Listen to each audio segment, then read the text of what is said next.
Welcome to the Tony Kinnett Cast here on the Daily Signal, nationally syndicated first on 93 WIBC. We have a ton of news, so without any other further ado, the President of the United States has declared, and this is breaking within the last couple of hours, he has declared a power grid emergency. So the President declaring this particular power grid emergency for United States bulk power systems against supply chain risks and sabotage linked to foreign adversaries. Now, right up front, there are a lot of individuals on the Senate side of things, for example, who are suggesting that this all has to do with Canada and the fact that we get some that we get some hydroelectric power up from Ontario. That's really not as much what this is about. It's mentioned in the national emergency for sure, because Premier Doug Ford, he's the governor, as it were, of the province of Ontario in Canada. He says maybe we shut off, power flow to the United States. Again, that is about, on a very, very water flowacious day, about 1% of U.S. power. And even then, there are some backfills for it. What is this actually about? Well, it has to do with a lot of cyber attacks and demands on infrastructure that have recently, and by recently I mean in the last 15 years, reached a breaking point here in the United States. This would be all over, all the way from the power grid instability in handling different kinds of weather down in the Texas power grid, the Western power grid failure amid the wildfires that we have faced, or just California being awful at managing any kind of energy on the East Coast due to storms, and also just the additional strain put on the power grid, not just through data centers, but also new manufacturing. As manufacturing facilities are coming back to the United States, they're drawing a lot of power on the grid itself. Also, as suburban America grows, if you live in the middle of the country, you know that there are more and more and more little suburbs and subdivisions that are popping up each and every year. What used to be fields are now filled with tons and tons of homes. That comes with an additional strain on the grid. Well, the White House presidential action here for today, Wednesday, August 26th, states, quote, "By the authority vested in me and President by the Constitution and the laws of the United States of America, including the International Emergency Economic Powers Act," that's 50 U.S. Code 1701 for you policy nerds, and of course the the IEEPA, National Emergencies Act. The president states that we are now in a national emergency based on national security and foreign policy and economic consequences due to vulnerabilities in the United States bulk power system. So again, you may remember that during President Trump's first term, he was rather hell-bent on getting certain pipelines through Canada, for instance, completed and finished. You may remember the Keystone Pipeline, so that the United States could maintain a flow of energy through United States interests in order to maintain not just meeting power requirements, but exceeding and storing additional sources of energy. However, that's only increased since, well, there have been some additional actions by American adversaries, both on the kind of the soft diplomatic side, again, Canadian trade war stuff escalating to where you have, again, as we already talked about, Premier Doug Ford jumping in and saying maybe he turns off the switch to the United States. Now, you and I may debate whether or not a man's mental stability holds strong when the president just suggests we'll change the name of Lake Ontario to Lake America. No one's ever thought of such a name before. And that made Doug Ford so mad that he suggested essentially an act of war. Cutting off power to an area is considered a very high infrastructure threat. That I was told, by the way, that if Israel does that, that's an act of war. That's what I'm told. Also a war crime. But anywho, I digress. This really is about China.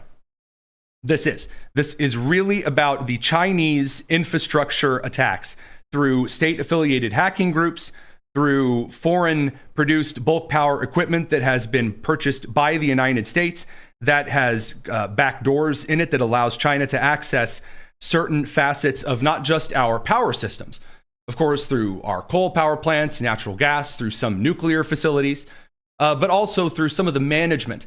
So, for example, some of the modern transformer and substation systems. No, by transformers, I don't mean robots in disguise. I mean actually converting the really heavy power stuff to that lovely stuff that your neighborhood can use. Well, some of that monitoring equipment that many large power companies around this country use are using Chinese software, firmware, and then also Chinese hardware that allows backdoor access in remotely. Again, sometimes that's a big plus. You can access power systems from far away. The problem is that people aren't just accessing those power systems from down the road, the state road and the interstate to the state capital, but from Beijing and Shanghai and the Shanxi province. So the president of the United States talking about some of the more detailed facets of what they're going to do now, it essentially allows the Secretary of War, the Secretary of State, and then other increased power demands that might require certain congressional approval now to bring in the Secretary of Energy, the Secretary of Transportation, certain other cabinet level officials, to bring up defense production, advanced manufacturing, and then prohibits the acquisition, import, or the installation of foreign produced bulk power equipment. This is a big deal, guys. This has nothing to do with Canada. Nothing at all to do with Canada. And the reason I say that is because Senator Ed Markey, Elizabeth Warren, various other senators around the Democrat side of the aisle are saying that this is really all about Canada. Eh? That's why he's declaring this here national emergency. They're dumb. It's not what this is about. And as if I needed any more on this particular matter, the U.S. Justice Department and the FBI announced court-authorized domain seizures today that successfully shut down 2 state-sponsored, that means directly affiliated and associated with the Communist Chinese Party in Beijing, 2 state-sponsored Chinese hacking platforms known as QScan and QT Router, operated by a Chinese-based technology firm which serves intelligence and military clients. These platforms infected global Internet of Things devices, like how everything has to be connected to the internet these days. These devices to obscure cyber intrusions targeting U.S. critical infrastructure. These compromised targets spanned sensitive American government agencies, private entities, which include the U.S. Justice Department, NASA, and the Federal Reserve. And we're going to talk about the Federal Reserve because you may remember, again, I know it's been a wild news cycle, and every single day in the Trump administration, the second Trump administration, has been as of 1,000 years with how many stories? Back in 2025, there was a report that Chinese state-sponsored actors, such as Silk Typhoon, APT-27, and Hafnium, gained access to certain Treasury employee workstations and unclassified documents. The entry point involved a very, very compromised security key, by which I mean that someone saved it on their desktop and the Chinese got a hold of it.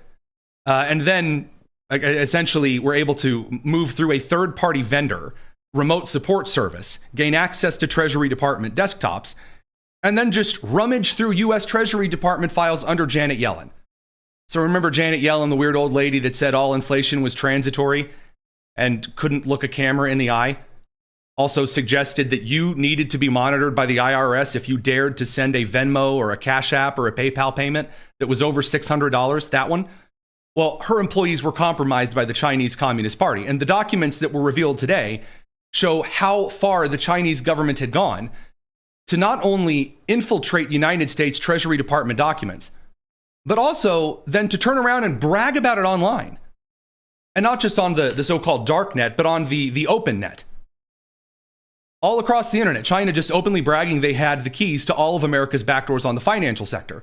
It should be noted, the irony, perhaps, that there are several blue states, Democrat governors from Gavin Newsom in California to Pennsylvania Governor Josh Shapiro, who are suing the Trump administration from our Department of Homeland Security or our Department of Justice, gaining access to federal Medicaid and Medicare data that comes from the federal government. Anyway, just really, really bizarre. But, alas, again, I'm just, pointing out some of the very strange issues at play here. Back to this major seizure. The FBI concluded Operation Riptide, which was a historic 60-day initiative launched in June of 26 to dismantle global cybercrime networks that did a couple of pretty ugly things. We're going to get to those over here on the live stream. Radio crew, I have to send you over to the commercial break because unlike the Biden administration, I really would prefer not to upset the FCC for this administration. It's the Tony Kinnett Cast. We'll continue on the live stream while the radio side's over at commercial. All right, boys and girls on the digital interwebs and the TV side as well. The 60-day initiative here, and this really is a big deal that a lot of people aren't covering, maybe because of the techno-babble, maybe because it's hard to articulate that this is a really major problem and you should be a little bit concerned about this one. The Chinese-fronted cybercrime industry over the last 10 years defrauded Americans of over $20 billion. Not $20 billion in just the last 10 years, though. $20 billion between 2025 and 2026 alone.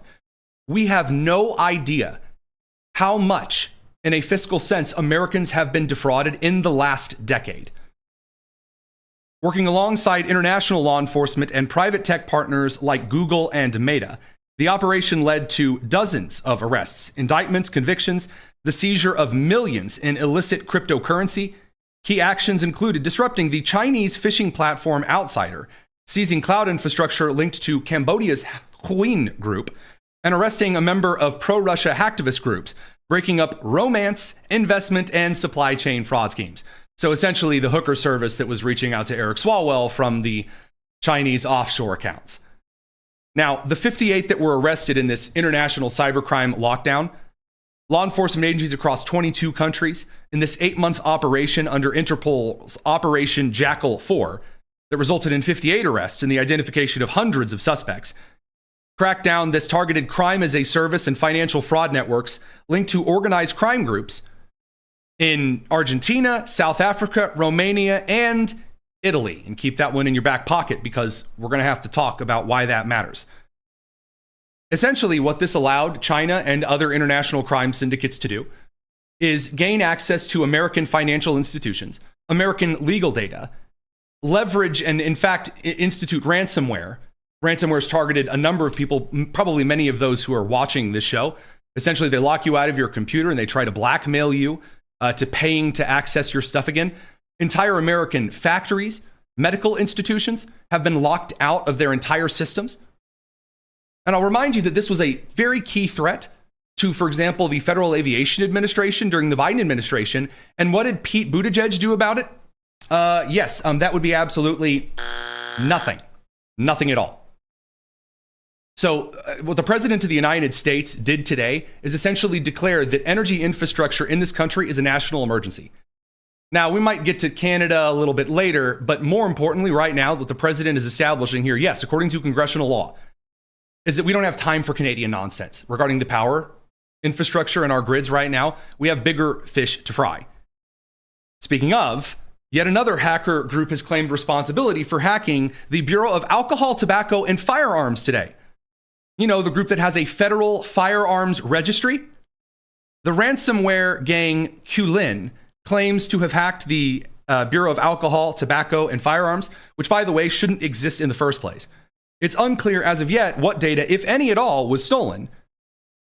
But as of right now, the ATF maintains a registry of more than 1 billion guns. And then, of course, the gun owners of the United States. It's a very, very serious issue. Now, again, regarding Marco Rubio and my earlier comment about Italy, this brings us around to some major actions by the State Department and the Department of Justice regarding Antifa, specifically a Portland chapter of Antifa. But before we get to some of those pieces of news, I need to talk about some of the other fraud arrests and charges, because it's not just foreign actors that are accessing United States funds and your information. Yeah, it turns out that there are more Democrat officials. We've already talked about once per week, a new Democrat mayor or representative is brought up on fraud charges or sexual assault and abuse charges or wire fraud charges or body slamming federal agent charges. Well, now 2 Massachusetts Democrat Party officials have been arrested and charged for allegedly scamming COVID pandemic relief funds. The radio crew is going to join us, and then we are going to dive into this one head first. All right, radio crew, welcome back to the Tony Kinnett Cast here on the Daily Signal, nationally syndicated first on 93 WIBC. So 2 Democrat Party officials, State Representative Francisco Paulino, specifically in this case, faces 11 counts involving pandemic unemployment fraud. I believe there's a Fox News kind of exclusive first look on this. and I want to share it just because, credit to whom credit is due for the initial report. Good morning, everyone. This morning, we arrested Massachusetts State Representative Francisco Paulino, who represents the 16th Essex District, which includes the cities of Lawrence and Methuen, for pandemic unemployment insurance fraud, pandemic loan fraud, and money laundering. He is charged in an 11-count indictment that was unsealed today. A grand jury in Boston also returned an 11-count indictment charging the sitting mayor of Lawrence, Brian DePina, with pandemic loan fraud and money laundering. As many of you know, Mayor DePina was arrested last week on a criminal complaint. He is alleged to have stolen approximately $1.5 million in public taxpayer money. Now, I will say this once, and then I will try to move forward from this one because it's such an easy one to stick on. You and I have been told, and we're told consistently through the first Trump administration by a lot of the legacy media entities, and then through the entire Biden administration, that all of this talk about waste, fraud, and abuse was hearsay. And it was just a bunch of mean, old, scheming, Mr. Monopoly-looking Republicans who were all gathered together to try to stop you from getting all of those important federal dollars. What it now not even appears, based on the actual charges on the books in front of God and everybody, the evidence is copious and all out there. Democrat officials in many different states around this country have been arrested and are charged with stealing the very dollars that you were told. If you questioned, for example, FEMA and who they were giving aid to and who they weren't giving aid to, you were a mean, awful, terrible person. And then Bob Menendez of New Jersey taking Egyptian gold bars for bribes. And then the mayors down in the South, whether in Mississippi towns or in Texas towns or in Florida towns or in Tennessee towns, stealing various, basically participating in embezzlement. Or in the Northeast, mayors that pretend they don't speak English while taking tons of money. It's beyond a consistent problem at this point. You can practically set your watch by it. Money he used to fund his mayoral campaign, pay his personal tax liabilities, and pay off personal loans. Now, obviously, it wasn't to get a nip tuck because that second chin, dude, that's not just a second chin. That's a second through 12th chin right there, my dude. But anywho, again, lots of very large arrests. The Department of Justice and the Department of Homeland Security, in conjunction with the Secretary of State's office, the State Department, they're doing a lot of work right now. Again, I know there's a lot of other cultural news that many people seem to be focusing on, but this is a very serious issue. Every one of these fraud cases undermines any kind of opportunity for the Democrats to gain any kind of political momentum. And that does bring us over to the latest crisis for the Democrat Party, and that is Hasan Piker. So during all of the primary seasons, again, remember when you had Chuck Schumer running around and he said, we're here building a big tent party. It's all big tent. I don't want to hear all of the youth and the energy and the excitement.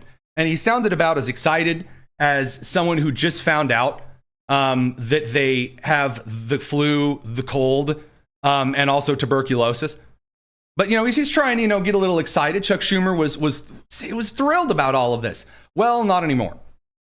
Because I'm told from members inside the DNC, I don't have access to these internal polls. I'm relaying this information secondhand, so take this part with a grain of salt. The internal polls for the Democrat Party look absolutely horrendous. I mean, we are talking very, very serious uh-oh territory. It shouldn't be that way in a midterm year, but it is all because they are throwing their weight behind candidates who are just awful. So as a reminder, Hasan Piker got in front of the country and just essentially said, if you aren't against Israel as an American Jew, people like my people are going to come after you. Yikes. But here you go. Again, Abdul's campaign buddy, Hasan Piker. Quick reminder here before we dive into this one. And you want to know why? Because people with Israel any longer. And if Jews in America keep putting this idea out there that they are singularly invested in Israel, eventually someone's going to come around and take action, not against the state of Israel, mind you, but against American Jews. Okay? What? What's that? If you have this foreign policy opinion, people are going to start coming after the Jew. Hold up. We're teaching people the wrong lesson. I don't know how people don't recognize how dangerous this predicament is, how dangerous this is for Jews. And again, so what he's responding to is a Michigan Democrat who, again, had a clip completely taken out of context. And Hassan was essentially the guy who's defended the acts of terror in the United States against Jews, against Christians. I mean, against moderate Muslims, for goodness sakes. Again, the Michigan terrorist, one of the individuals that Abdul El Sayed said, well, hurt people, hurt people. There were Muslim children also in that Jewish daycare that the man drove his truck through, tried to be laden with explosives. Just a whole yikes in that particular instance. And that brings us over to Abdul El Sayed, because Abdul kind of tried to come out and say, well, I'm actually against this, but I'm kind of not, but I really am. He doesn't want to slam Abdul doesn't want to slam Hassan Piker directly, because Hassan is who got him through that primary. It was the rally of all the youths and the socialists and the college kids, right? And if Hassan Piker calls all of the Haley Stevens Democrats the black Michigan Democrats, or the suburban Michigan Democrats, or the average working on the automotive line union worker Democrats, members of the UAW, for instance, and he calls them all Islamophobic, I mean, that doesn't have any ramifications, right? Right?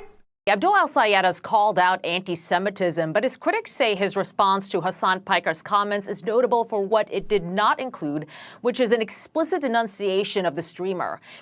What a surprise. Says anti-Semitism is a scourge and we need to address it in all its forms, and I stand against any rhetoric that puts the community at risk. Oh, by the way, very, very interesting how whenever there is some kind of a rally in which, for example, let's say Jake Lang. Jake Lang gets a bunch of people together and says, we don't like Islam. Hassan Piker will do everything but give the home address of Jake Lang. Everything. I mean, we're talking all things short of the social security number. But again, his own little campaign surrogate butt buddy over here says all of these insane, awful things. And he's like, oh, I'm against this nameless, faceless scourge. I don't know who possibly could be saying these things, but I don't like them. But I want to be crystal clear. Nobody speaks for this campaign besides me and my campaign spokespeople. Sure. Oh, yeah. I bet. By the way, what this is resulting in is Democrats sprinting away from Hassan Piker as quick as they can. You may say, well, what do I care? Democrats sprinting away from one person? Hassan Piker is the poster boy for the Democratic Socialists of America. His thing is getting on the Democratic Socialists, the socialist candidates, and asking them a rapid fire series of questions. And then if you say anything about it, they'll say, well, I just want free health care. That's all I want is free health care. If you ask any questions about all of the horrible, bloody, violent, country overthrowing, Senate destroying, Constitution deleting, wildly corrupt, Cuba gun running, Chinese pledging nonsense that comes out of the DSA, they'll say, oh, we just want healthcare. When Democrats right now here, 80 days, guys, we're getting close to the midterms. And this is what they're talking about. This is a nightmare. This is a nightmare for Democrats. Representative Debbie Dingell of Michigan, I mean, she's just screeching like a yipping Yorkie seeing the mailman. Don't even talk to me about Hassan Piker. Radio crew will send you guys to the commercial break. I know you won't be able to hear this clip unless you join us on the live stream, which you should. But if you can't, imagine your Yorkshire Terrier yelling at someone at the door, and it's going to be pretty close. It's the Tony Kinnett Cast here on the Daily Signal. All right, let's see if I got it right. I'm done. So don't any reporter ask me again about Hassan Piker. It's not what November is about. So don't anyone ask me about Hassan Piker. It is not what November is about. Here's the issue, though. You haven't actually provided anything on what November is about. Again, Democrats may be complaining about the Trump administration on the economy. We'll talk about how the Supreme Court has Democrats really, really upset about USPS, the Postal Service Executive Order. We'll talk about that. But have they said this is what we want to do? No, the only group in the Democrat Party that is calling to action for November, meaning this is what we want, are the socialists. It's Bernie Sanders saying we want the healthcare. All you have to do is tax the billionaires. And even though the math ain't mathin', we have to tax the billionaires and we'll get the free healthcare. It'll just be magical It'll be amazing. You'll go to the doctors, they'll wave a magic wand, and they will cure you of all of your diseases in 6 to 8 months. And it just so happens that if the socialists are the only one doing a call to action, that, yeah, the campaign really is about the socialists and who they promenade with. Maybe she'll tell us. Maybe she'll tell us what the Democrats are planning for the midterms. Republicans are trying to make it. They're trying to divide us. And we got to stop letting them try to divide us. I don't agree with Hassan Piker and a lot of stuff. We have to stop letting them divide us. I don't like the other half of the party. Yes, excellent. Just incredible move. Beautiful. It's a it's a rather incredible time. And it's not just, by the way, it's not just Representative Debbie Dingell. It's the entire party. It really, here go the floodgates. All of the Democrats are now, it's like the word has gone out on the inside of the DNC. So Senator Jackie Rosen, Hassan Piker has been trafficking in anti-Semitic tropes for a while, but this is the first Jackie Rosen's talking about it. Up next, Hakeem Jeffries says he will continue to speak out against Hassan Piker. Continue? When did you start? When did you start speaking out? What is this? Here's Wolf Blitzer at Hakeem Jeffries. You issued a statement yesterday slamming what you called the malicious claim that American Jews are inviting violence against themselves as, quote, dangerous and anti-Semitic.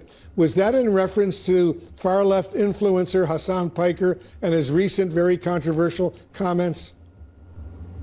Yes, those comments were dangerous, malicious, and anti-Semitic. Okay. By the way, just as a quick note of praise here, Wolf Blitzer, by the way, I criticize, journalists all the time who are reporters who ask questions, but they spend a paragraph and a half dancing around the question. For Wolf Blitzer, that's how you ask a question. Fair. And then Hakeem Jeffries continues after saying, look, they were atrocious, morocious, linguine, fettuccine, bikini. And he's like the Vince Offer from ShamWow listing adjectives. And then he's like, and I will continue to, decry him. That's the first I've ever heard from Hakeem on this. It's the same pattern all over right now, which again, they shouldn't be talking about this so close to the election, but they're screwed. Richie Torres, the extremes of American politics love to blame.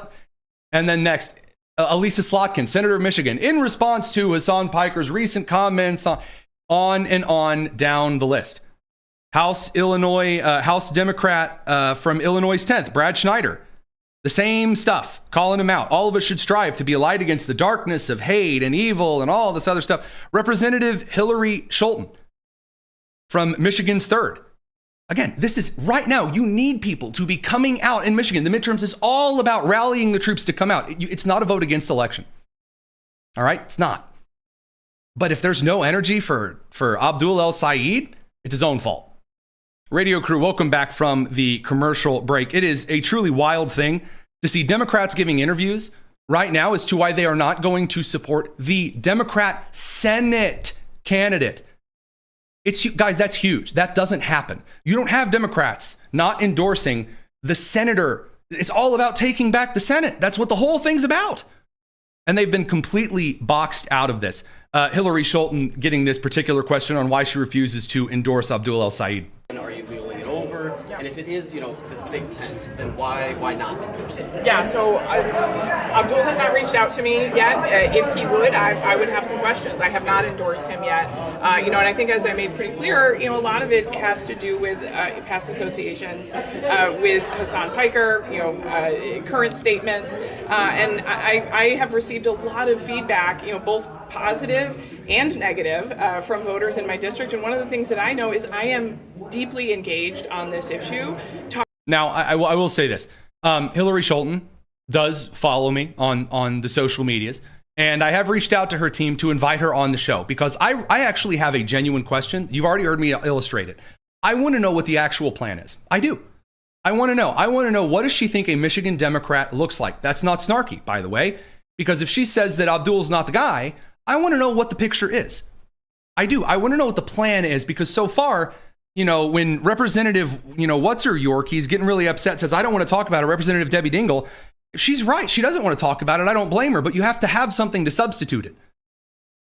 As I've said, by the way, in a strange kind of little example here, during a PR crisis, if someone, a politician, influencer personality is going through being accused of stuff, I say you have two things you need to do. If you're being dragged on Twitter or X, for example, you need to post and retweet a lot of other stuff. Fill up the timeline with things that aren't at all related to what you're going through. Other than that, shut up.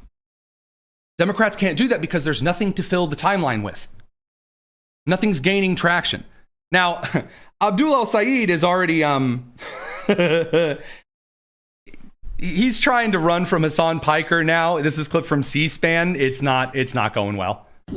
I think for a lot of us who've been watching politics over the last 10 years, frankly, before that, there's always this question of like, how or why are people so angry at all of it? Okay, little body language lesson here on the PR side. If you are ever folding your hands in front of you when you're answering questions at a press conference, you're down bad. That kind of like hunched over, don't make me get out the Jordan Peterson for your posture, man. How are you ever going to stand up if you don't have the posture of a male lobster? Sorry. Fair here, though. I mean, he's hunched over. He's like, in the last 10 years, have you noticed the cancel culture? Strange. He and other Democrats seem to be really big fans of cancel culture a few years ago. And I think it's because too often when you hear about politics, you hear politics covered as sport, right? Like Hassan Piker is a streamer in California. Oh. You would think if you turned on any media that this whole campaign is about a streamer in California. Okay.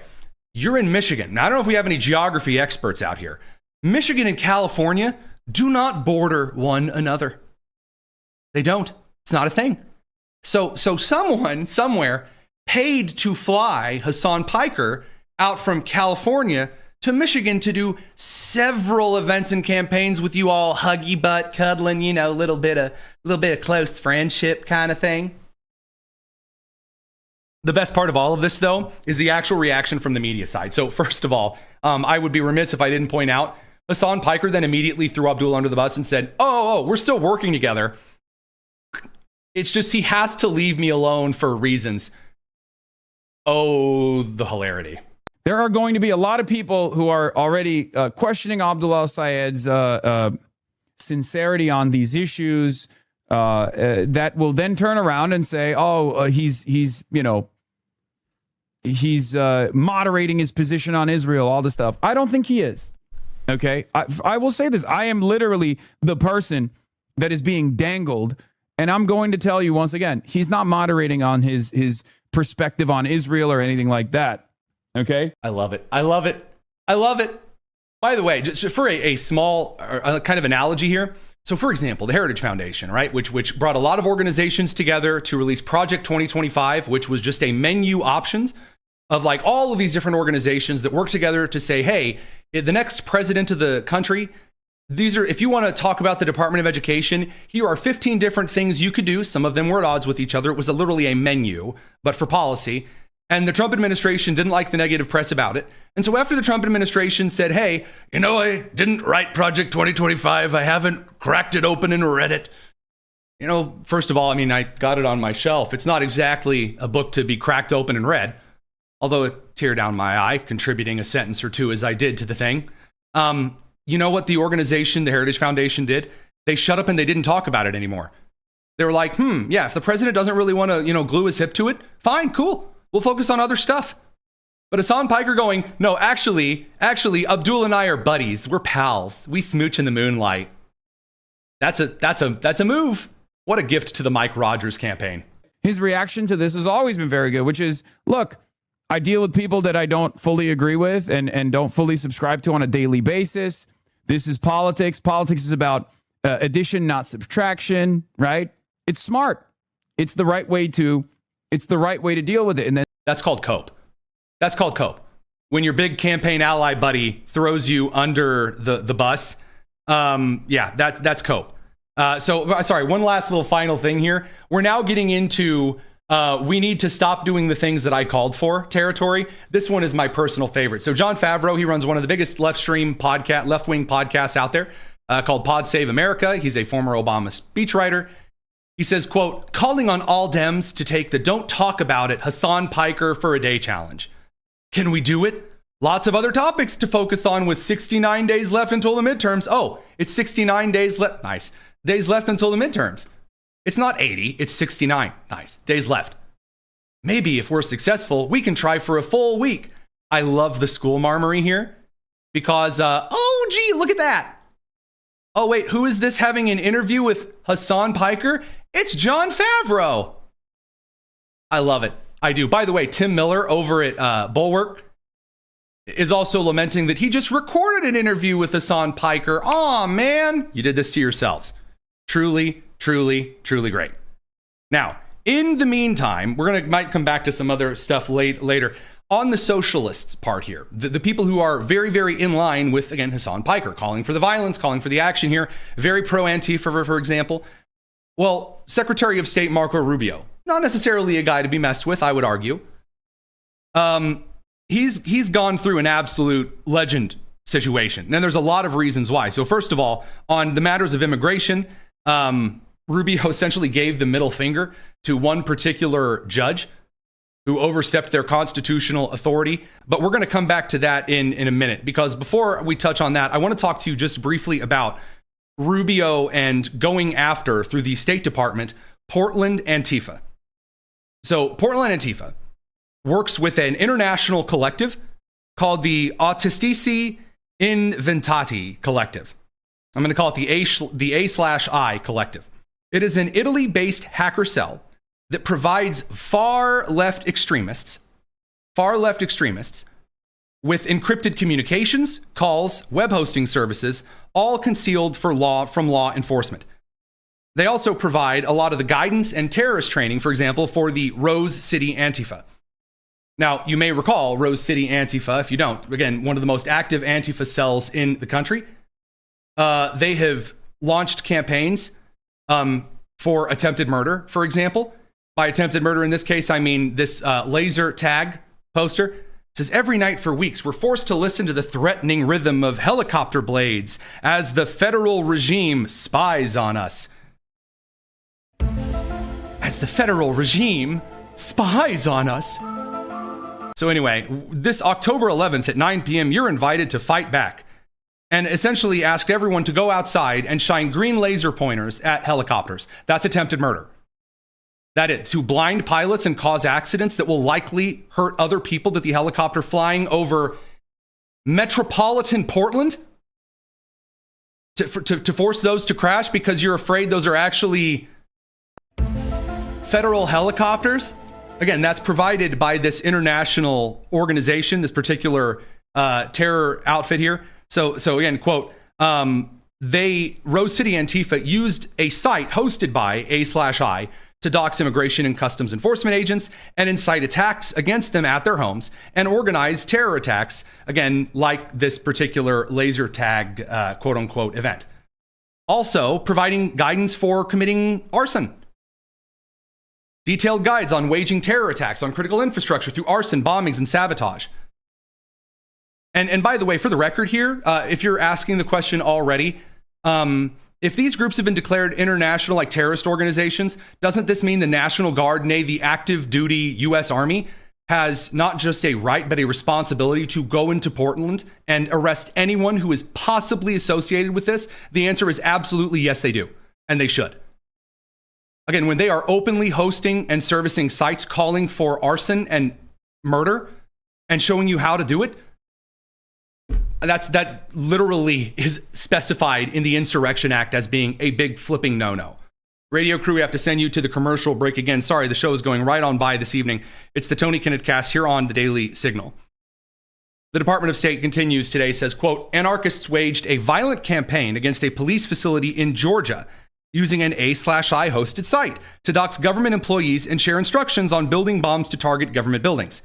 The attacks resulted in domestic terrorism charges and left an officer injured. By the way, you don't hear the left talking about this. They're really, really hell-bent on talking about how important it is that we remember the federal police officers who, at January 6th in Washington, D.C., the Capitol police officers, like the one who later committed suicide, that's the fault of Republicans. But again, Antifa openly attacking and injuring law enforcement. Lips are completely zipped over that. because, of course they are. That's not a bug, that's a feature. Again, continuing forward here, the A/I Collective hosts a site where foreign terrorists and anarchists then document their acts of terror and urge others to stage attacks. For example, like this domestic terrorist attack, boasting his crimes on the site and was found guilty for bombing a police car and plotting to attack a federal building. Does this just look like First Amendment protesting to you? No. Also, Jane's Revenge, the the radical pro-abortion group who attacks women's crisis pregnancy centers around the country. Quote, left-wing extremists calling themselves Jane's Revenge carried out a violent campaign stretching from Colorado to New York, bombing pregnancy centers across the United States. They took to a site hosted by the A/I Collective to urge extremists to commit their own attacks. Now, if this is an Italian-hosted group, kind of a hot take here. Why isn't Prime Minister Giorgia Meloni cooperating with the United States to provide the IP addresses used to connect to these web hosting services? And then the Department of Homeland Security and the Federal Bureau of Investigation and the National Security Administration do their damn jobs and go and make the arrests. I mean, again, don't get me wrong. I know we're all talking about immigration customs enforcement, and we'll get to some of that stuff on immigration and visas in a second. But these are direct and explicit acts of terrorism and war. They should be treated as such. And again, this is why that later in this particular announcement from the State Department, from Secretary of State Marco Rubio here, the international concern here on this the International Revolutionary Front, and A/I has now been designated an international terrorist organization by the State Department. So that blocks all assets of the designated entity under the U.S. jurisdiction, and then also allows the United States to seize various funds and assets. Now, is that enough? No, it's not. But there are a couple of things the State Department did today that are a considerable step toward the right direction. So this has to do with a judicial order, and then also Rubio, giving the middle finger on a couple of things. So in two ways here. First, a federal judge, we covered this earlier this week, U.S. District Judge Jeanette Vargas, ruled on Friday of last week that the State Department was not allowed to require consular offices, the United States consulate, to deny immigrant visas to 75 different countries. So there are 75 different countries that the Trump administration happens to notice. There's a lot of security threats and problems. People from third world countries,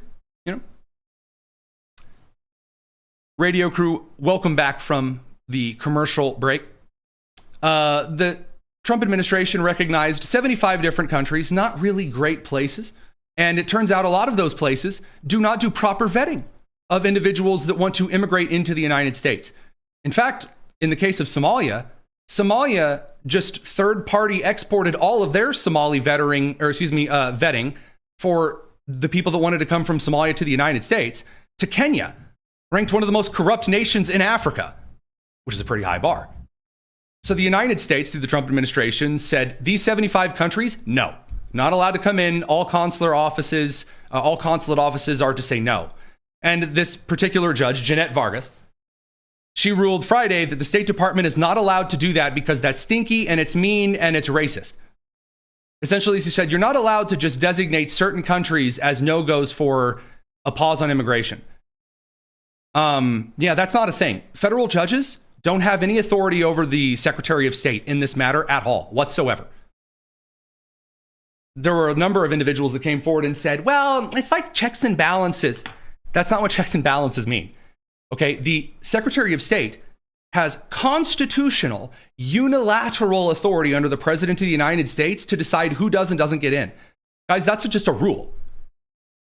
There's no constitutional law, there's no constitutional amendment that says anything other than the Secretary of State gets to shut off immigration if he wants. That's how it works. So the official statement here, again, first to Fox, who we're pulling this report from, who said this was an exercise in Orwellian logic. State Department spokesperson Tommy Pigott said American taxpayer-funded public benefits belong to Americans. President Trump's made it clear that immigrants must be financially self-sufficient to protect these public benefits from American citizens.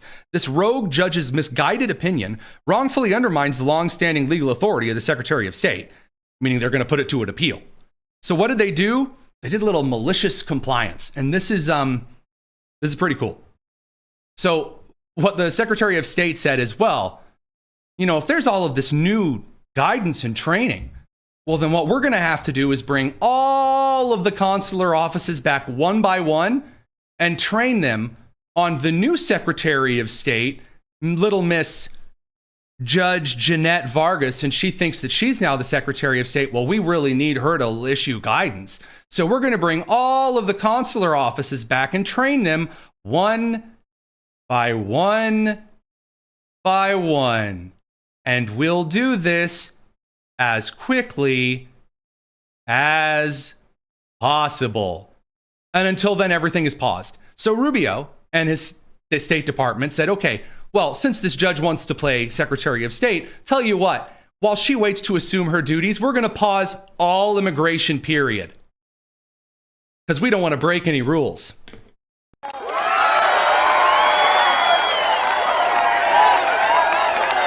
Correct. That's how you do it. Absolutely incredible.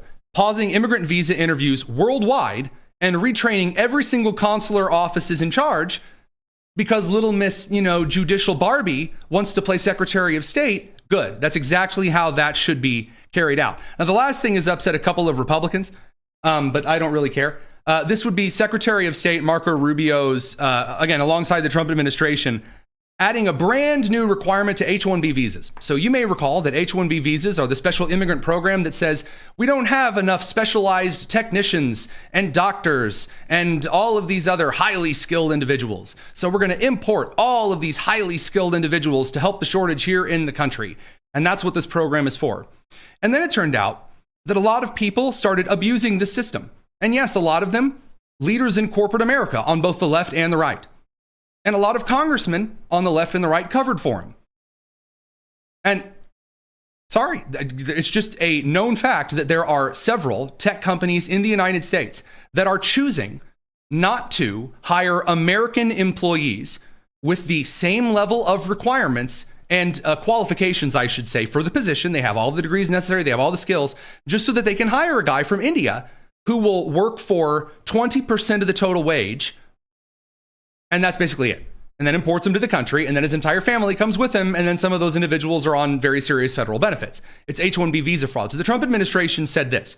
Well, now there is going to be, from the Department of Homeland Security and the State Department, a $103,265 fee for every single H-1B petition. Absolutely stellar. Now, there's a lot of people that are freaking out right now that are saying this is going to collapse the economy of India. I don't know why I care about that at all. Again, my first and foremost concern is that American people with American qualifications are getting the American jobs. I remember when my dad's job left, when Dana packed it up and left Indiana and moved to Mexico because it was cheaper. No, I don't want to hear it. Oh, gee, shucks. Oh, man, if I can't import New Delhi to cover this tech position because Microsoft is laying people off because they would rather use H-1B visas, then Microsoft can cough up some cash. No, we're not going to do the slave labor indentured servitude thing. Palmer Luckey, again, who's founder over at Oculus VR, virtual reality, and then now the defense contracting firm Anduril, on H-1B visa abuse in Silicon Valley. Of course, there's so much H-1B abuse. You would not believe what I saw when I was in Silicon Valley. It is insane. It's obviously a program to try and replace U.S. workers with basically slave labor that can't ever escape. The H-1B abuse is crazy. Now, of course, here's a little bit of a truth here. The United States, again, because Republican kind of establishmentarians, the technocracy that has a lot of corporate infrastructure, has benefited based on this program. But just because there is a financial benefit that has produced some good things does not mean that it is exempt of moral ramifications. Again, if you don't like the labor laws here in the United States, take your whole company somewhere else. You say, well, maybe they're going to do that. There is no way that Microsoft is moving all of its entire corporate headquarters over to India, and you and I know that. So, In the meantime, Greg Abbott, also governor in Texas, issuing a similar freeze on H-1B visas, this time for the education system. So currently I have a freeze in place for universities that can hire no new H-1B visa employees. What you're talking about is what I announced earlier this week, and that is to put a ban on K through 12 schools in the state of Texas from using H-1B visas teachers. We don't need people who need H-1B visas educating our kids. And I think it's absurd that they exist in the first place. Let me be clear to everyone in the audience. It's only the federal government that authorizes H-1B visas. All right, radio crew, I'm afraid that our time has drawn a little bit short to a close. We're going to continue on the live stream, though, because we're not quite even through all of the breaking news for this evening just yet. So radio crew will catch you guys tomorrow, 7 p.m. Eastern. Head over to youtube.com/Daily Signal right now and join us for the rest of the live stream. The Tony Kinnett Cast here on the Daily Signal, nationally syndicated and first on 93 WIBC. See you there. All right, now that they are shuffling out to that commercial break, we'll let the governor of Texas continue. And so the states don't have control of that. What we have control over is denying the ability of any type of state government operation from using those visas to hire teachers. And I'm saying in Texas, we don't want our teachers to be holders of H-1B visas. We want them to be Texans teaching Texans. Yeah, that's fine. Correct. And by the way, the argument, it's not that. I mean, again, Ralph Norman. There's a lot of conservatives today and on the right that are moaning that Darlene Graham won over Ralph Norman. A lot of people, many of them, my friends, who are very, very upset and saying, oh, the House Freedom Caucus is dead. Oh, man, it's such a shame. Oh, it's terrible. Oh, the sorry and the sadness and the whatever. When you get on stage in front of an entire audience for South Carolina on TV and you make the case, not me, I didn't force you to make this case. You make the case that you are for legal immigration, not illegal immigration, and therefore we need to expand legal immigration just because it sounds good. No. Right now, there is a cultural disparity between the United States and others around the world. And when there are people that are coming to this country that do not have an honor or that do not have a trust-based culture system, but instead are part of this honor culture, caste society system, perhaps, their economic incentive matters very little to me, because the downstream effects of them eroding the culture in their local communities, regardless of what color they are, regardless of what gender they are, the beliefs and the values and the character that they have. By the way, this is my standard for hiring my staff. No, not just that they're Americans. That I would prefer that I have individuals on my team, which I do, that I can trust and that have the same culture that I do, rather than someone who has a very fancy degree and they've done producer work forever and all this other incredible. We can teach skills. I can teach skills. It's okay. We'll figure it out. It's far more valuable to me that my executive producer, Daniel, can anticipate where I'm going with things and recognize what I do and don't find valuable than someone with 18 different degrees and who looks really slick on a piece of paper. And the American people largely feel that way. Again, as evidenced by a closer than necessary. Ralph Norman's not unpopular in South Carolina. He has a lot of great qualities to him. I will very clearly say, though, that the reason that Darlene pulled away, and right after we hopped off the air, they ended up calling that race, because that's always the way that it goes. That's why. That's why that last debate killed him. A lot of other great things he had on the table. Darlene admitted she didn't know a lot about many different foreign policy matters and certain plans on like healthcare policy, but she knew that she's ready to get rid of the filibuster and that she's not extremely open and kind of technocratic establishment, really more corporatist because it's kind of crony subsidyism on immigration. That's popular with South Carolinians. Now, the next news story that I have for you, I'm really, really excited to share. I'm just, guys, Judge Indira Talwani. I mean this in the most southern way that a Hoosier can possibly muster, not being in the South. Bless her heart. Judge Indira Talwani put a little emergency stay on an executive order from the President of the United States that was geared toward the United States Postal Service. Now, remember, the president of the United States issued an executive order on elections and said, hey, well, if the federal post office is going to be carrying mail-in ballots around, well, then it needs to follow some rules because, hey, look at all these cases of, again, voter fraud around the country. And again, not even talking about voter fraud in the case of malice. There are all of these whoopsie-ba-doopsies. New Jersey, just an accidental error. Oh, man, just so happened to send a bunch of ballots through the mail to a bunch of illegal, not eligible to vote, non-Americans. 400 voted in the election. Gee, accidental, whoopsie. The president said, yeah, we're going to have this executive order. The USPS, the Postal Service, which is, again, under executive authority under the Postmaster General, has to follow these rules because we're going to secure some things here. The states may have control over elections, but not over that. So the Supreme Court issues a ruling. Now, producer Josiah pointed this out to me this morning, and I thought it was rather clever. He pointed out that Judge Talwani is on the Massachusetts district, which is in the First Circuit.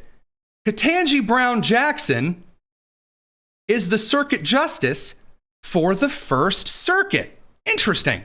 Which means that Ketanji Brown Jackson is the justice in charge of overseeing emergency appeals like blocking government action. So Ketanji Brown Jackson is the Supreme Court justice that decided to kind of like bring this up, which is hilarious. So the judges got together and said, no, the president controls the post office. Sorry, honey, sweetie baby. Ketanji Brown Jackson, she got out her crayons and she wrote a 23-page angry report, scribbled it out, construction paper. And then the rest of the Supreme Court, with the exception of Sonia Sotomayor, who wrote something different, said, yeah, the president controls the post office and no one's even done anything yet. Why are you filing a lawsuit this prematurely? So Judge Indira Talwani, which really did not like being smacked down, well, she then issued like a second emergency sort of half ruling, which was, well, actually, the post office already acted. And even though I can't list the things that they did, even though I have no evidence at all, it's like the old Simpsons clip, your tears, what is it? Your tears say more than, real evidence ever could. That kind of a thing. Do we actually? Yeah. I'm sorry, I can't go on. That's okay. Your tears say more than real evidence ever could. Yeah, that's essentially what Judge Indira Talwani did up in Massachusetts. Said, okay, I know the U.S. Postal Service doesn't actually have any examples of ways they violated the law or they violated my injunction or did anything. But you're crying. And after all, if you're crying, isn't that enough to burn the Constitution?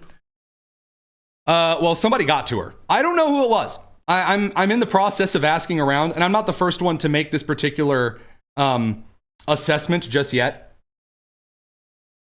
But someone got to Talwani. Somebody out there must have pulled her aside and said, you are going to completely screw us over. And so today, she then lifted her order blocking the Postal Service rule on mail-in ballots. She says she has no choice. So Kyle Cheney over at Politico, citing this conclusion here, quote, in sum, the court finds that in light of the Supreme Court's decision in Trump versus California, plaintiff organizations are likely not to prevail without amending their complaint to reflect the fact that a final rule has now issued. She's pouting through the Supreme Court ruled. The House and the Senate need to pass. After you get the Save America Act passed, listen to me. Legislative aid. Listen. After the Save America Act gets through, you have to do that first. You got to get rid of the filibuster. After you do that, you need to pass a law that gives the Supreme Court of the United States the authority to fire federal judges. You need to give them that ability. That is something you can do in the Constitution that doesn't require an amendment. Because federal precedent already states, federal precedent has already shown that Congress has previously updated the rules and duties of the Supreme Court. Who's going to rule that's unconstitutional? The Supreme Court? I don't think so. Give Amy Coney Barrett a pumpkin spice latte and call it a day. All right. So that brings us over to, again, a big fat L and a womp womp over to Talwani. Again, I'm sure that federal judges are going to take up other cases. Blue states are going to sue every single thing that happens. We're going to see how far this goes. But it is really funny to watch Talwani essentially recognize, no, she's a federal justice from Massachusetts, and she is not, in fact, the Lord Emperor of the United States. That would be Marco Rubio. So in the meantime, there are a couple of other triple legal smackdowns for federal judges. One regarding a Minnesota bid from Texas. Before we do that, it's rather fitting today. Our sponsor, the Alliance Defending Freedom, they have done a phenomenal job at explaining the legal processes to hundreds, thousands, millions of Americans. The Alliance Defending Freedom, a sponsor of the show, they have created a phenomenal guide free of charge for you. What does this guide do? It walks you through some of the legal standards, processes, a whole lot of other bits and bobs, so that if you're ever in a situation where you don't quite know what your legal rights are, again, we obviously know how pervasive the transing of the kids culture still is in a lot of blue states around the country. Heck, even a lot of red and purple states still have a couple of local jurisdictions that are rather ridiculous on this. Your kids' school, sports, medical ethics, religious freedom. If you're not sure how to navigate all of that, the Alliance Defending Freedom has created a free 5-part video series just for you. You go over to joinadf.com/Tony. That's it. They're not going to charge you anything. They want to provide you some legal resources so you know what you're talking about. You don't have to rely on some weird Instagram reel from some likely AI-generated lady. You don't have to deal with all of that. You go over to joinadf.com/Tony and you get the good stuff. Thanks to them for sponsoring the show. Equip yourself with the good stuff. I actually followed my own link and checked it out because I was curious. And yeah, it's a pretty great 5-part video series. Excellently produced. Thanks to them for sponsoring the show. So the second judicial smackdown embarrassment for the left comes at the expense of Tim Walz. So as you recall, a particular Tim Walz bid was to get an ICE officer extradited to Minnesota from Texas. So Tim Walz is very, very upset that Immigration Customs Enforcement is not allowing Minnesota to just Derek Chauvin innocent Immigration Customs Enforcement officers who are dealing with people screaming, yelling, committing attempted murder, etc. So a federal judge slapped down Tim Walz. Hey, Texas has to do what Minnesota says. I like this kind of gloating. So here's Abbott taking a well-deserved victory lap on this. First of all, I don't trust Tim Walz on anything. Fair. I wouldn't trust Tim Walz on anything at all either. Especially given the ADF sponsorship, the whole tampon tin thing, that's enough for me. Let alone something like this. But listen, while they're making demands, I could have demanded my own. And that is, it's time for Minnesota to step up and repay the United States of America and Americans for all the fraud that they've committed in their state. Yeah, fair. So again, the federal judge slapping that down, good stuff. The last but not least of these federal judge slapdowns here, LaMonica McIver's motion. Not, the motion where she body slammed like the Kool-Aid man. Oh, yeah. Through federal agents outside of Delaney Hall in New Jersey. LaMonica McIver petitioned to a federal court that she should be immune from criminal charges for federally assaulting officers on video in front of the whole country. The federal judge said, no. I love it, guys. I do. So the third...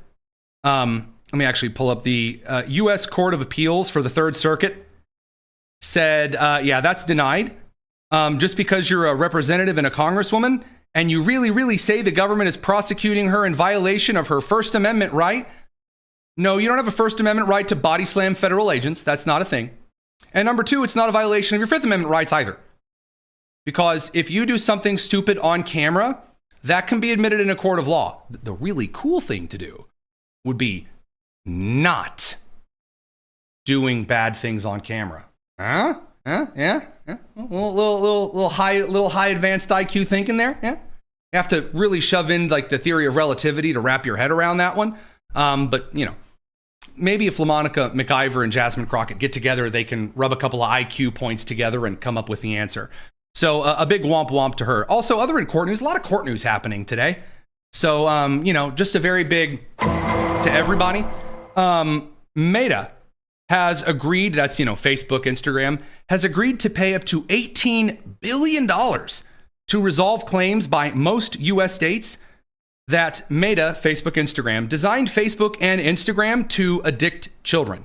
Victoria Hinks, whose daughter died by suicide at age 16, was one of the plaintiffs in this case.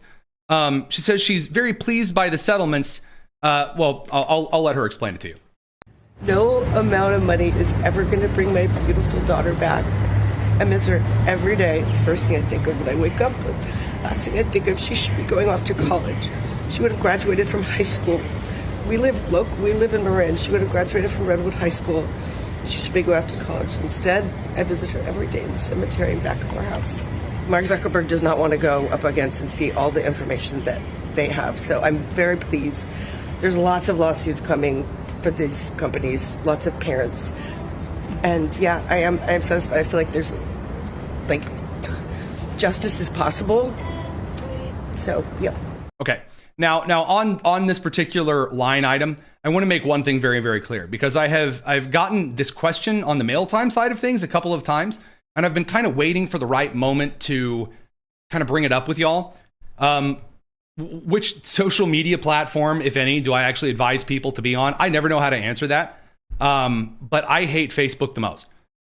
The reason I don't like Facebook is because its current algorithm, like the way that it is set up right here, right now, is built to outrage you. It is. I mean, it will show you various pages and advertised, like AI generated pages and content that it thinks you will stop and kind of rage read. Instagram and X appear to kind of do the opposite. They try to show you what it is that you're interested in. Facebook's currently doing the opposite. So, Facebook's not going to be sponsoring the show anytime any soon. I don't care. So I will say this. If you're on Facebook, very severely limit your town's local fancy group is not that important. It's not. It's just not. It's not. Now, again, social media as a whole isn't excellent. But the answer to this, by the way, parents, is don't let your kids have social media under the age of 18. But that's really difficult. And my kid, no, I don't care who you are. I don't care. Your kid shouldn't have social media. They're under 18, but they're old enough to, no, they're not. It's extremely addictive. It shows them nasty stuff and it puts them in front of people that don't need to see them. No, but I really disagree. I don't care. Nope. I've seen what social media did to my students when I was in the classroom, middle school and high school. I have there was not a single good argument that any kid under the age of 18 should be on social media. Nope. But aren't you on social media? Yep. I'm also not building most of my show to the 18 to 25 demo either. They'll be fine. Heck, you got by without social media for most of your life. So anyway, that said and aside, that's interesting news on that settlement case. Now, we're going to get to some bonus international fun. I'm kind of excited for this because there are a couple of big pieces of news that are worthwhile. Number one, Iran is panicking. Iran is in full swing, full on, big, huge, serious panic mode. And the reason they are now deploying security forces around the country. Why are they deploying security forces around the country? Well, it would be because the gas has run out and the money's run out and the money's also worthless and there's just nothing. There is just nothing left. So they are now deploying security forces around the country to essentially watch and make sure that all of these current protests and riots don't turn into the ones that were during the initial part of Operation Epic Fury. So not good. Again, there are a couple of issues. There was appears to be a strike that was thrown into the Strait of Hormuz against a Kuwaiti vessel. Now, the answer for the Gulf states in the Strait of Hormuz needs to be twofold. Number one, Kuwait and the UAE, you guys need to take that little chunk of Oman. Oman and Iran have now announced that they're going to be buddies and essentially they're going to form a unity government because Iran is panicking and terrified. Oman doesn't want to be killed by either party, but especially Iran. So the answer, by the way, here is to just take the rest of the land of Oman's little tiny bonus rump state of the Strait of Hormuz, like right up against it. The little, again, the Strait of Hormuz being kind of a macaroni shape in the middle. The bottom of that macaroni shape is a little space owned by Oman. It should be owned by the UAE or the United States as an administrated territory. It should. The UAE should conquer the little land and then it should give it to the United States as a territory. And then the United States should have it to own forever. There you go. So we're going to keep an eye on that and the developing situation. I'm sure tomorrow there'll be a whole lot more. Now, I've had a couple of questions from you, the people, about CIA Director John Ratcliffe going over to Moscow. You know, wishing a little privyet to the fine, very corrupt kind of pseudo-fascist regime in Moscow amid its kind of stalled conflict with Ukraine. So again, I will remind you for a quick history here. I don't like either country. I don't like Ukraine. I don't like Russia. Again, most European countries, with the exception of Poland, are very, very corrupt and are not great places to be. Sometimes Hungary. Again, like Hungary's the vowel here. Like sometimes why? In the case of Ukraine and Russia, Russia could not conquer Ukraine. Couldn't do it. And then as the United States and the rest of the world came in and propped them up, it was a phenomenal way of, by the way, testing the very anti-drone measures that are now being used to replace the Patriot missile system, which is, by the way, worth it in and of itself. I'm not talking about the massive payments to Ukraine. I'm not talking about that. There are some questions behind it still. I like having receipts. I don't like giving money to things without receipts, or old military equipment to things without receipts. However, on the Russian front of things, the Putin regime entertained John Ratcliffe flying in an unmarked C-17, and all of the speculation got to quite a flurry. So the president of the United States said one thing to Glenn Beck today, and as of this evening, at 7:13, so about an hour ago, the Wall Street Journal reported, actually, it's about nukes. So here you go. The president of the United States to Glenn Beck today. Rest here because the speculation is crazy. The CIA director, ours, is in Russia. Rumors are saying Putin is going to test NATO resolve, all the way to speculation that is crazy. He's going to strike England, all the way to this is maybe the U.S. telling them about the Iranian sanctions, saying we're serious about them. Can you tell me why our CIA director flew in the middle of the night to meet with the Russians? Well, none of the above. He's there on, very sort of semi-routine. I hate to disappoint people. We would like to see the war with Ukraine end. That's a war would have never started, Glenn, if I were president. That's one of the negatives of not having it done that way. I think this way has actually turned out to be bigger in many ways. But you wouldn't have had the war with Ukraine, and you wouldn't have had 25 million. Okay, so then the president gets into you wouldn't have had this, if I was president, that he often gets into. So he says it's kind of routine, and I don't disparage the president of the United States for saying this. There are people now with this Wall Street Journal report out, which we're going to get to here in just a second, saying, how could Trump lie? Oh, clearly it was. Guys, the president of the United States does not owe you, me, or anyone a detailed itinerary of what, by the way, I defended the Biden administration of all things on this very thing. What Biden tells Defense Secretary Lloyd Austin to do is none of your business. It's none of my business. We elect the president to tell his cabinet what to do. Now, if they get caught doing illegal and shady stuff, well, then that's their fault. But if the president of the United States wants to send the director of the CIA to hold a private meeting with the Russian administration, or wants to send Secretary of State Rubio down to Panama to threaten the president of Panama, that's his right. That's what he's been elected to do. The idea that everyone needs to run something past me or past you, we're not a democracy. We're a republic. You elect someone to take care of it for you. That's the point. Now, is it a good idea to be as transparent as possible? Yes, it is. But in this case, do I blame the president for maybe misleading on this one? No. What's he supposed to say? Well, Glenn, let me tell you, I sent the CIA director there to say, don't do it, Vlad. Don't do it. Here are the 18 plans. The Pentagon fine 5-sided shape of a building. They've come up with these plans to strike the very, very heart like you've never seen before. I don't expect them to do that. That would be retarded. So here's what the Wall Street Journal is reporting. Let's see where the leak is from, boys and girls. The CIA director, according to the Wall Street Journal, traveled to Moscow this week to personally warn the Russians against attacking NATO. The surprise trip came after a new U.S. intelligence assessment indicated that Putin could launch a limited attack on a NATO country. Now, for Russia, this would be retarded. Guys, Russia is not winning this war. Neither side's really winning the war. Russia's not winning this war. They have expended their entire economy on this. They weren't able to do it. They have expended a good chunk of Chinese munitions in this war. They weren't able to do it. No country who is doing well in a war says, North Korea, send troops. North Korea, send infantry. Send them as quick as you can. Like, no one does that. They're not making huge, well, they've captured some territory. Well, yeah, they have a massive army compared to Ukraine's much smaller army. I would expect them to do a little, but now it's escalated into long-range kind of drone strikes and kind of like last-minute throws, and it's been a really big embarrassment to Russia.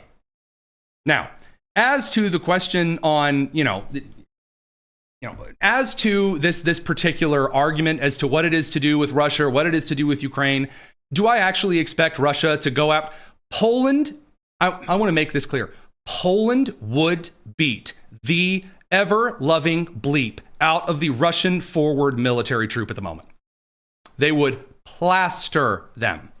They would. The conservative government, the anti-migrant government of Poland, would make very quick work of some of Russia's forward operating groups. Now, then the last argument here, like the little end piece here, is that everyone's, Putin's going to use nukes. He's going to use nuclear devices. Stop that. Stop it. Stop doing this. I'm so tired every time we get to any kind of international conflict. Someone goes, oh my gosh, he's going to use nuclear devices. And he's not. He's not. Don't do it. Now, have Russians been prodding NATO air defenses with unmanned aerial vehicles? Yes. Russia has done that the entirety of the Cold War, after the Cold War, and through this Russo-Ukrainian war. That is what they have done forever. It is simply Russian imperialism. It's what they do. I don't know. You can, debate whether or not you think that's good or bad, or whether NATO is good or bad. There were NATO officials at the White House today. Quote, U.S. officials are concerned that Putin, squeezed in Ukraine and under pressure at home, could launch an assault ranging from a cyber attack to a small land incursion, likely on a Baltic nation. So let me tell you how that's going to go down. Number one, that's not going to go very well. You attack a Baltic country, Poland is going to hop in, and you're going to see some very interesting strikes. Putin's going to face probably some coup stuff in his own country. That'll be spicy. Number two, you'll have a media entity of a certain sort go, oh, well, NATO, I mean, how could you even say that NATO didn't make Putin nuke half of the world? And so after he shoves more Indian caffeine pouches into his lip, then things will move forward. I'm not as worried about this as everyone else, but we'll see. We will check this out. I think that there's probably some more to do with the cyber attack kind of things here. I always love it when I bring up a new issue in the comments section. It's like, you may know what you're talking about everywhere else, but you don't know what you're talking about here. Scoreboard. So, with that said, let's dive into the little scoreboard here and hit ourselves with a little end of show, a little bit of the old mail time on the Tony Kinnett Cast. All right, guys. So, mail time. Best way to get in on a little mail time, you head to our Discord. You find the link in the description, and you throw a mail time question there. Now, you can throw it over here on the live chat on YouTube. However, there's a lot of you guys, as excellent as all of you are, even those of you who disagree with me. Thrilled to have you here. We'll try to answer YouTube members' questions first for there, but the absolute top of the line priority, that comes from Discord.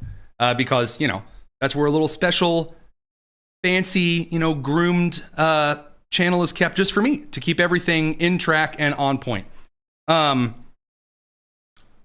Let's see here. One question came in that I think is a pretty great question.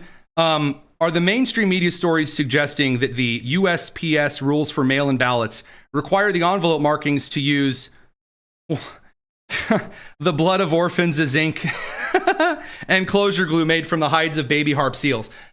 So to answer your sarcastic question, that is how the mail-in ballot rules for the U.S. Postal Service are going to be covered on a lot of networks.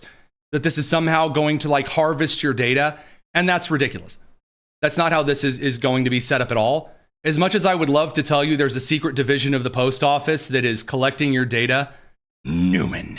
That's not actually what's going on, but that is how it's going to be covered. You're pretty right on there. If the Iranian dollar, this is from R. Waring, if the Iranian dollar is worth what my dog leaves me every morning, then how are the Iranians able to actually buy fuel for their vehicles? That's a great question, and the answer is they're really not. Part of the fuel shortage at hand is not only because of a shortage of supply, but also because there's really nothing of worth to pay with. Some of the individuals on the ground, and I did my homework for you in the meantime, are either paying with other smuggled currencies or they are attempting to barter at the gas station. So that's a very, very bad sign when someone is trying to hand you a chicken for a couple of liters of gasoline. That's a very, very not good thing. But that is happening. And the chicken situation that I'm citing, that would be a vase where that took place. So there you go on that particular one. From Marquise81, Tony, what do you think about the new $100 billion SpaceX starport that's going to be built in Louisiana? Freaking sweet and awesome. The United States is a better country when we're building incredibly huge and awesome things. The American people are a pioneering people. People think the American dream is the picket fence and like the 2 kids and a house and all that crap. That's not the American dream is. The American dream is Abrahamic. I'm not talking about Judaism. Abrahamic meaning leave your family and go to a land that I will show you. It's pioneering. It's manifest destiny. It is to go into the wilderness. The Europeans don't do this like we do. You go into the wilderness and you carve out civilization. That's the American dream. That's why American imperialism is different than any other kind of imperialism in world history. And again, building massive projects and doing really cool things. By the way, that's also why data centers have shifted like 30 points in popularity just after finding out that water usage is different than what some of the AI generated posters were telling you. An AOC shaking her jar of dirt like Johnny Depp. So Americans want big things. Now, they may not want it in their backyard, and that's fair, and we can talk about that. Again, that's a big part of the thing. But also, Americans liking big things in general, shout out to my friends in Texas, that's a very big facet of American culture. Again, people say Americans have no culture. No, that's not the case. The rest of the world has been supplanted in a large part by American commercial culture. Everything from jazz to jeans, for instance. All right, moving on here. This is a great question from Ralph the Chicken, and I really like this question a lot. Do Russia and or China have deep states that work in tandem with or against the United States deep state? Or is it more a factional system where good and bad actors are simultaneously acting with and against the United States? It's much more the second. So it's very fun, and I know a lot of people get a lot of clicks by going, deep state. They're working with individuals X, Y, and Z. And are there individuals that are corrupt? Yes. Is there like a giant master like puppeteering scheme? Nah, because people aren't that good at it. We catch a lot of the people, even if no official action is taken. Guys, we caught Randy Weingarten coordinating with the CDC to keep schools closed longer, like 2 weeks after the email was sent. China, do they do some manipulating? Yeah, absolutely they do. But is it like deep state actors as much? No, it's more like acting in aim to limit the United States along kind of the technocratic, completely open economy with no guardrails side of the Republican Party or the Democrats' corporate cronyism establishment. Because again, the establishment is different for the left and the right. It's a different kind of establishment. But again, it's not like a deep state is all simultaneously. I mean, it's a very short hop, a skip, and a jump to get from that to the Jews. Anyway, do I follow Sarah Adams at all? No. Tony, is George Soros getting ready to be levied with RICO charges? No. Out of curiosity, how fast is the Grand Theft Auto 6 hacker going to be found? The foreign hacker story made me wonder. I don't know. They will find him eventually, but do I think they're going to get him in any like significant stuff? No. And the reason I say that is because for Rockstar, the company that made this game, the branch of Rockstar in India had a guy who was extorted and willingly gave up like builds of the game to online leakers. So Rockstar can't prosecute a guy for being giving something willingly. By the way, this also kind of is the same with the Pentagon. You can't really prosecute the journalist for calling up Major so-and-so and saying, hey there, Mage, you got a scoop on how things are going in Iran? Like, you don't prosecute that guy. You prosecute the major for leaking information. That's how that should go. So, you know, little extra fun stuff on that side. What was your favorite role for Tim Curry? Great question, because it's not Pennywise, and it's definitely not, you know, the Rocky Horror Picture Show and stuff. My absolute favorite role for Tim Curry, I mean, Home Alone was excellent. But more than anything, my favorite role for Tim Curry comes from a game called Command and Conquer Red Alert 3, in which he and another Russian general go back in time via my time machine. And it's a hilarious premise for that particular game, Command and Conquer Red Alert 3. But at the very, very, very end of the game, Tim Curry, who turns out to be the villain if you're playing as the Allies. Now, I'll have to go find this clip because it's hilarious. The last mission of the game, Tim Curry, who was playing like the Russian premier, he's running away. And he chooses to run away by saying he's escaping to the one place that hasn't been corrupted by capitalism because he's the Soviet. And he's trying not to break because the line is ridiculous. Here you go. I'm escaping to the one place that hasn't been corrupted by capitalism. Space. Tim Curry was a wonderful actor. I'm really gonna miss his work. He is just an amazing actor. Let's see if there's any other big mail time questions for this evening. Teresa Topaz says, question, what's going on with the Secret Service communications guys getting led from the building in cuffs? Accountability, believe it or not, that should have happened a long time ago. I'm not ready to report on this story yet because I'm still waiting for a couple of details. By the way, this is like the visa story with Rubio. I told you, hey, I have the story on this, but I'm not ready to get into it yet. The reason I do that is, honestly, just because if it's not ready, I'm not going to take it out of the oven. So I'm keeping an eye on that one. From Mr. Devs96, do you like espresso? I drink Cafe Bustelo Cuban coffee. And that's one of the things that keeps me going as much as it is. The other thing is I'm just like this. Last question here from Montana Deb. What happened to our Republican ass, Max Miller?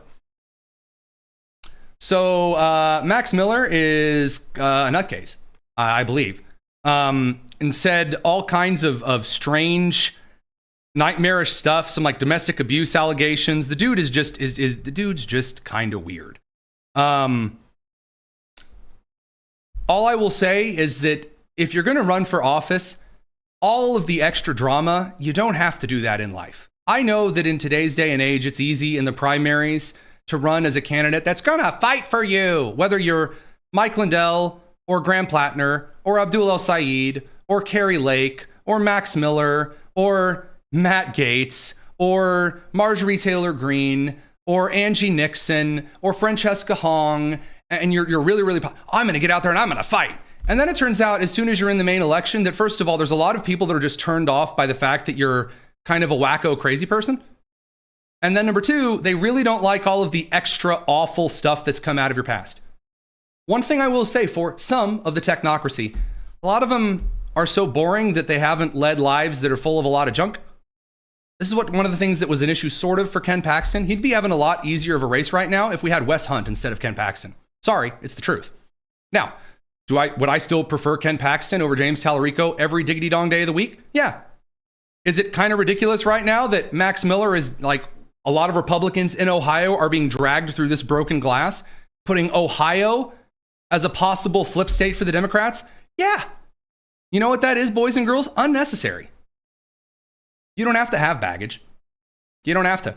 And by the way, if you have a lot of baggage, if you really, really care about the party and the people, maybe running for higher office just to satisfy your ego, that's not the move. So, whether you like that or not, that's my take. I'll always give you guys the direct, exact take, whether you like it, whether you don't. And by the way, we're not going to, ban you from the comments or the replies for, disagreeing with me. That's totally fine. That all said, however, it's been a phenomenal evening. Really appreciate you guys stopping by. We'll have way more news to cover tomorrow for sure at 7 p.m. Eastern. Before you go this evening, consider throwing a like on the show. If you liked it, if you didn't like it, throw a like on the show anyway and mess with my mind. That'll show me. It's the Tony Kinnett Cast here on the Daily Signal, nationally syndicated and first on 93 WIBC. Every state is home to significant historic sites that tell the American story, but not every site is telling that story honestly and fairly. That's why the Heritage Foundation created the Heritage Guide to Historic Sites. This interactive guide equips American citizens with the tools they need to enjoy the sites that depict some of the greatest moments in our nation's history, analyzing them for historical accuracy, and provides resources for families or educators planning a visit. From Mount Vernon to Independence Hall to Gettysburg and more, Americans deserve transparency, and sites that steward our history faithfully deserve our gratitude. The Heritage Guide to Historic Sites invites every American to rediscover the places and stories that define our nation, whether it's across the country or in your backyard. Visit historicsites.heritage.org to start your adventure today.